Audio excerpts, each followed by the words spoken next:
ඔයාලා හැමෝම අද සාදරයෙන් පිළිගන්නවා ෆිල්ම් එක්ස් අපේ YouTube channel එකට.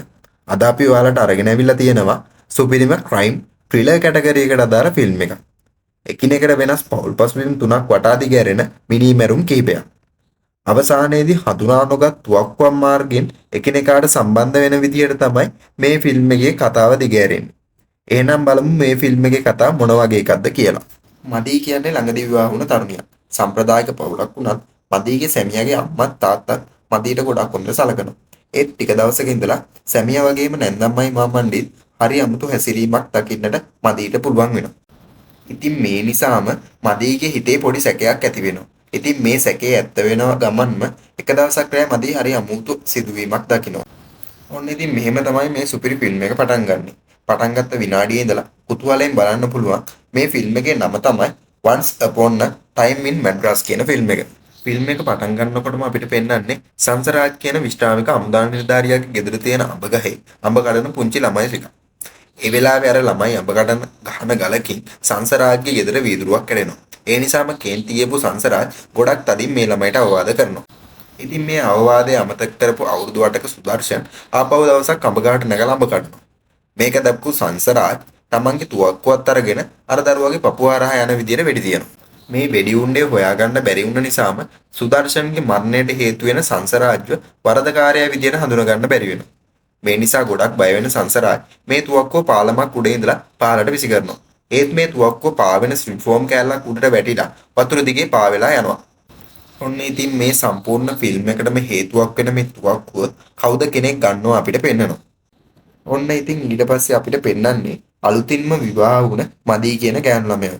මේ ගෙදර මදීගේ හස්බන්ඩ් වුණ අරවින්ද්, එයාගේ අම්මා, තාත්තා සහ එයාගේ නෑදෑ වුණ තව පිරිමි ළමයෙක් වුණ සම්පත් කියන කෙනා මේ ගෙදර ඉන්නවා.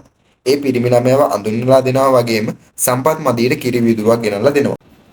ඒත් එක්කම මදු සමය ගත කරන්න අරවින්ද් කාමරේට යනකල් බලාගෙන ඉන්න මදීව අපිට පෙන්නනවා. ඊට පස්සේ අපිට පෙන්වන්නේ පාරේ කුණු අතු ගාලා දාලා තමන්ගේ සැමියාත් නැතිව දුකින් ජීවත් වෙන පවිත්‍රා කියන ගෑනු කෙනාව. එතන යන කතාබහෙන් තේරෙන්නේ මූර්ති කියලා කෙනෙක්ගෙන් ගත්ත ණය මුදලක් පියවන්න සල්ලි හොයාගන්න විදියක් ගැන කතා කර කර ඉන්න තැන. ඒ වගේම පවිත්‍රාගේ හීනේ තමයි එයාගේ දරුවව හොඳට උගන්වලා දොස්තර කෙනෙක් කරන එක. ඊට පස්සේ අපිට පෙන්වන්නේ අනීතා කියන ගෑනු ළමයාගේ පවුලේ වෙන සිද්ධියක්. මේ අනීතට තියෙන ආදර සම්බන්ධයට අනීතාගේ අම්මයි පොලිසිය උසස් තනතුරක වැඩ කරන එයාගේ තාත්තයි කැමති වෙන්නේ නැහැ. ඒත් අනීතා නම් කියන්නේ ඒ පිරිමි ළමයා නම් කරුණාවන්ත ගොඩක් හොඳ පිරිමි ළමයෙක් කියලා. ඒත් අනීතාගේ දෙමව්පියෝ මේ පිරිමි ළමයාට කැමති වෙන්නේ නැත්තේ මෙයාගේ කුලේ පහත් නිසා. ඊට පස්සේ අපිට පෙන්වන්නේ මේ චිත්‍රපටයේ අනිත් චරිතය වන රාජ්‍ය. රාජ්ගේ නෝනට වකුගඩුවක් බද්ධ කරන්න ගොඩක් සල්ලි ඕන කියලත් ඒකට වකුගඩුවක් දෙන්න කැමති කෙනෙක් දැන්ටමත් ඉන්නවා කියලත් අපිට පෙන්නනවා. රාජා දෙමෝපියන් නැති අනාථ කෙනෙක් නිසාම ලක්ෂ 15ක් වගේ ලොකු ගාණක් කොහමද හොයාගන්නේ කියලා කල්පනා කරනවා. ඊට පස්සේ ෆිල්ම් එකේ අපිට පෙන්වන්නේ පවිත්‍ර වැඩ කරලා ගෙදර යන ගමන් ඉන්නකොට මූර්තිගේ කල්ලි අය පවිත්‍රගේ දුවට කරදර කරලා තියෙනවා. කාර්ති කියන්නේ උපතින් පිරිමි කෙනෙක් වුණත් පස්සේ අම්මගේ උදව්වෙන් ගෑනු ළමෙක් බවට පත් වුණ කෙනෙක්. ඊට පස්සේ අපිට පෙන්වන්නේ අරවින්ද්ගේ අම්මා දොරට තට්ටු කරන සද්දෙට ඈරෙන මදී. මදී ගොඩාක් අමාරුවෙන් නැගිටලා අම්මට උයන්න උදව් කරනවා. ඒ වෙලාවේ මදීට එහා පැත්තෙන් ඉන්න සම්පත් මදී දිහා අමුතු විදියට බැලුවත් කවුරුත් ඒක දකින්නේ නැහැ. මේ අතරේ රාජ් ගොඩක් අයට කතා කරලා සල්ලි ඉල්ලුවත් කවුරුත් සල්ලි දෙන්න කැමති වෙන්නේ නැහැ. ඊට පස්සේ තමන්ගේ බිරිඳ වුණ රේචල් ගාවට ඇවිල්ලා කතා කරනවා. ඒ වෙලාවේදී රේචල් ගොඩක් දුකින් කියනවා රේචල්ගේ තාත්තගෙන් සල්ලි ඉල්ලන්න එයාලා දෙවි අනිවාර්යෙන්ම කියලා. ඒත් එක්කම රාජ්ට මතක් වෙනවා රේචල්ගේ අම්මගේ තාත්තගේ කැමැත්ත නැතුව පොරෙන්ම කසාද බැඳලා ඒ බව කියන ගියපු වෙලාවේදී රේචල්ට එයාගේ අම්මයි තාත්තයි හොඳටම ගහලා රේචල්ව ගෙදරින් එළියට ඇදලා දාපු විදිය. ඒ වගේම රේචල්ගේ කරාඹු ගස් තියලා ත්‍රිවිල් එකක් අරන් සතුටු වුණු විදිය. රාජ්ගේ මතකයන් එක්කම අපිව ඊළඟට අරගෙන යන්නේ මදීගේ පැත්තට. මදී අරවින්ද් එක්ක ජීවත් වෙන එක ගොඩක් සතුටින් එයාගේ තාත්තට කියනවා. ඒ අතරෙම රෑ අරවින්ද් ඉඳාගෙන ඉන්නකොට රිතු කියන ගෑනු කෙනාගෙන් අරවින්ද්ගේ ෆෝන් එකට කෝල් එකක් එනවා මදී දකිනවා. පවිත්‍ර කියන ගෑනු කෙනා සල්ලි හෙව්වත් හම්බුනේ නැති නිසාම පවිත්‍රගේ යාළුවෙක් වුණ ජෝතිත් එක්ක පොලිසියට යනවා පැමිණිල්ලක් දාන්න. මේ පැමිණිල්ල දාන්නේ මූර්තිගෙන් තියෙන තර්ජන නිසා. ඒත් ඉතින් මේ පැමිණිල්ල දාපු කෙනා කිසිම වැඩක් වෙන්නේ නැහැ. ඊට පස්සේ අපිට පෙන්වන්නේ අනීතාගේ තාත්තා උත්සවයට යන මග හිටපු පොලිස් නිලධාරියෙක්ව හම්බෙන්න ගිහිල්ලා ආපහු යන විදිහ.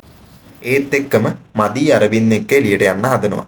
මදියේ ඇඳලා හිටිය ඇඳුමට අකමැති වෙන අරවින්ද්ගේ අම්මා කියනවා සාරියක් ඇඳගෙන යන්න කියලා. කැෆේ එකට ගිය අරවින්ද් සහ මදී එක්ක රිතුත් එනවා කෑම කන්න.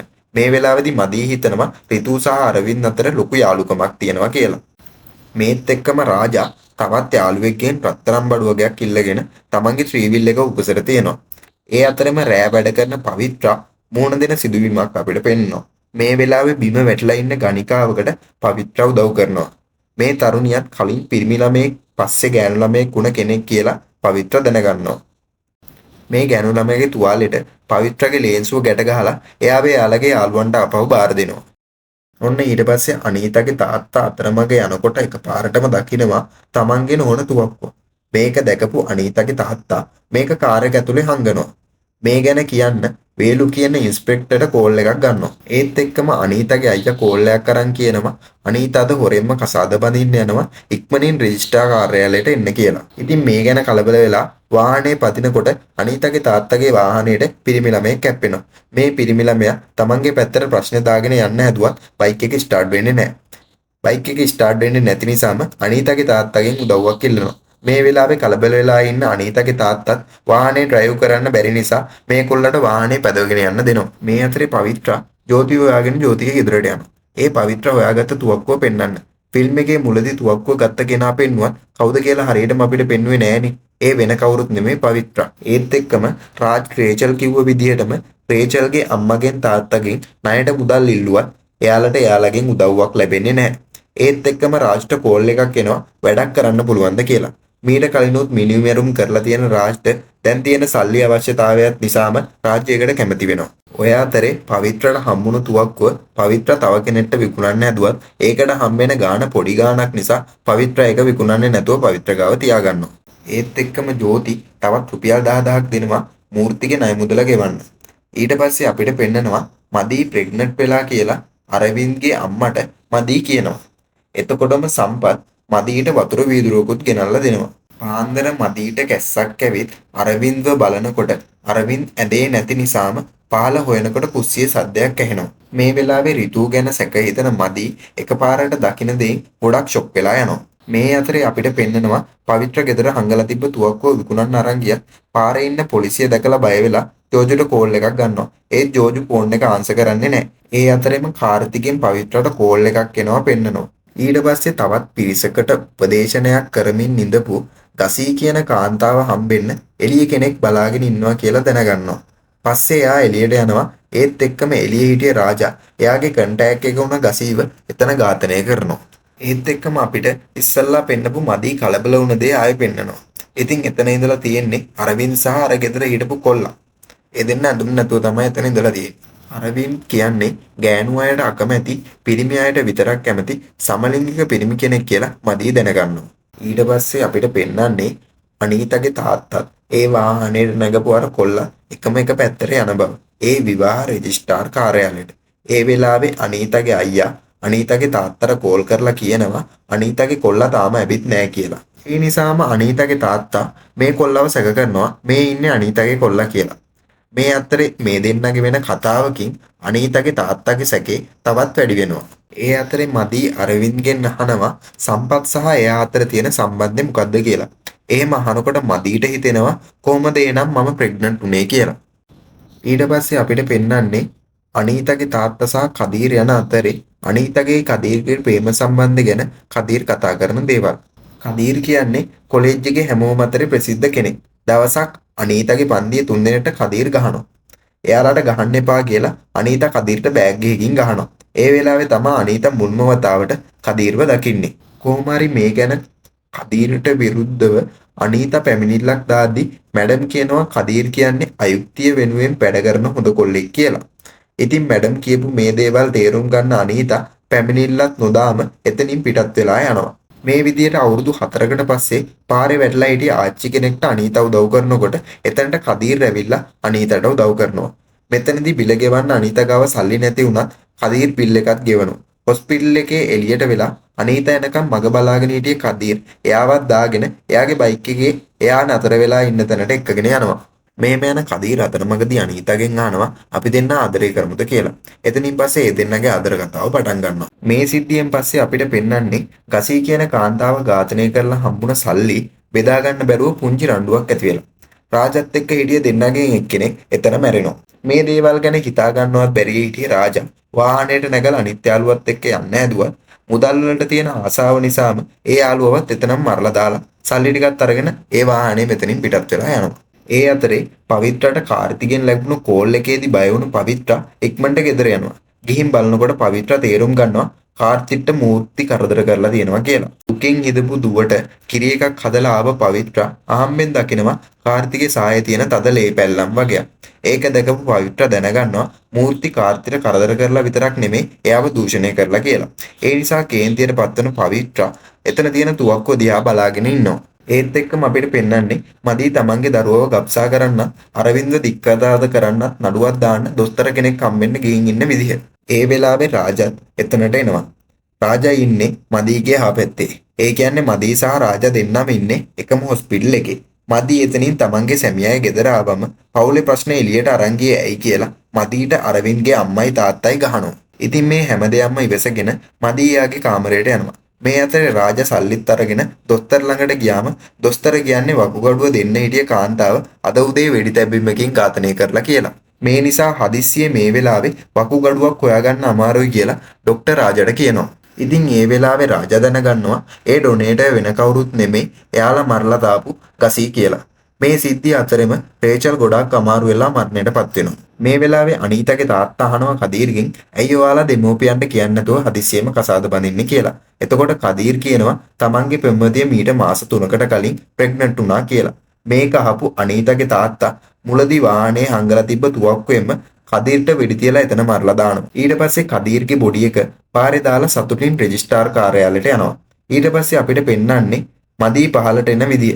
මදී පහලට ආවම මදීගේ මාමා කියන කැත කතාව අහලා මදී මාමට පයින් පාරක් ගහනවා.